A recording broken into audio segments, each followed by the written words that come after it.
Exercise 4.4, question 3. Which of the following matrices are singular or non-singular? Example first. Now this is a matrix of order 3 by 3. Here are 3 rows. First row, second row and third row and 3 column. First column, second column, third column. Therefore order of this matrix is 3 by 3.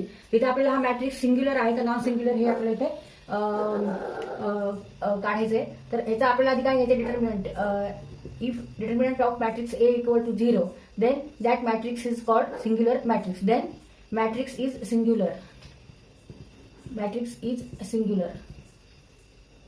आता समजा हा आपण matrix A धरायचा आहे.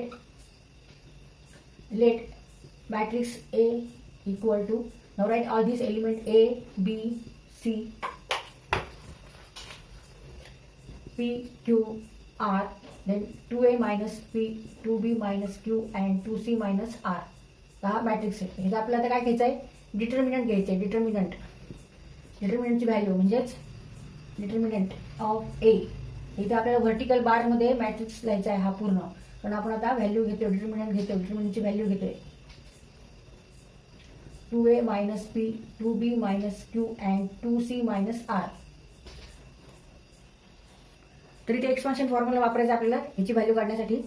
तर आता सोपं जावं म्हणून आपण काय करणार आहोत, दोन डिटर्मिनंट तयार करायचे याच्यापासून. इथे 2A minus P, इथे 2B minus Q, 2C minus R. तर पहिल्यांदा आपण 2A, 2B, 2C घ्यायचे डिटर्मिनंट मध्ये, आणि दुसऱ्या डिटर्मिनंट मध्ये निगेटिव्ह P, निगेटिव्ह 2 आणि निगेटिव्ह R असे घ्यायचे आणि दोन्हींची ऍडिशन करायची.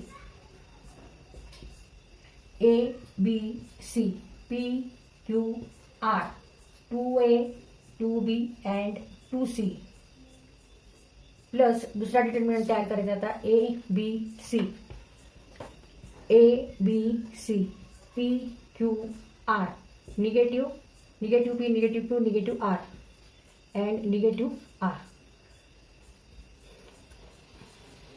आता अजून सोपं जावं म्हणून आपल्याला काय करता येईल, मल्टिप्लिकेशन जास्त मोठे न करता छोटे करण्यासाठी आपल्याला इथे परत कॉमन घ्यायचंय. आता इथे थर्ड रोला फर्स्ट डिटर्मिनंटच्या थर्ड रो R3 मध्ये 2, 2 आहे, तर आपण 2 कॉमन घेऊ. आणि इथे सेकंड डिटर्मिनंट मध्ये negative P, negative Q and negative R, इथे सगळे निगेटिव्ह आहेत. त्याच्यामुळे आपण -1 म्हणजे -1 हे कॉमन घेऊ आणि हे डिटर्मिनंट परत लिहून काढू आणि नंतर मग एक्सपान्शन फॉर्म्युला घ्यायचा सॉल्व्ह करायचा. By taking 2 from R3 in the first determinant and -1 from R3 in the second determinant. तर पहिल्या डिटर्मिनंट मधून आपण 2 कॉमन घेतले, सेकंड मधून -1 कॉमन घेतलेले. आता इथे आपल्याला एक्सपान्शन फॉर्म्युला वापरायची गरज नाही, कारण इथे दोन रोज हे सारखे आहेत, A, B, C आणि A, B, C row R1 and R3 same. तसंच ह्या डिटर्मिनंट मध्ये सुद्धा P, Q, R सेम आहे.